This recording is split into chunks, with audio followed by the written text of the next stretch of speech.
An Iowa man was arrested after being accused of stalking a woman with the help of an Apple AirTag. Court documents say Carl Shiver put the tags on a car belonging to a woman he claims was his wife, but there's no record of the two ever being married.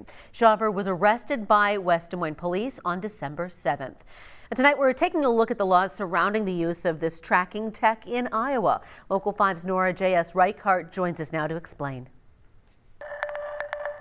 Stephanie, it only costs about $30 to buy an AirTag or a similar sort of GPS tracker. And if you're like me and find yourself misplacing things all the time, it can be a pretty good investment.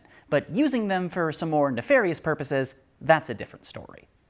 Under Iowa law, it's considered a serious misdemeanor to place a GPS tracker on another person or object to track them, without a legitimate purpose for doing so. But that's not the case everywhere. For example, in Indiana, there's actually no restrictions on their use. A woman used an AirTag to stalk her ex and ended up running over him with a car. But this isn't really new technology. The Apples work on Bluetooth. According to a report from the Bureau of Justice Statistics, approximately 3.4 million Americans dealt with stalking in 2019. Among them, 80% of reports involved some sort of technology.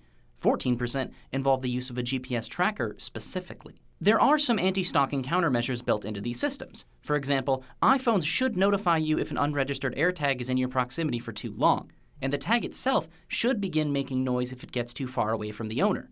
But it's not a perfect solution. We played with one of these last week when the issue came up, and it's not a very loud noise. So, if it's hidden under the back seat of your car or something like that, I don't think you're going to hear it. Kuhn says that there are plenty of ways that the tech is helpful in his work, such as monitoring if a person is breaking a restraining order. But he worries that the law isn't keeping up with that rapidly changing tech. There's got to be a better balance between how it's being used and how it can be used for good. So there's always a few bad apples.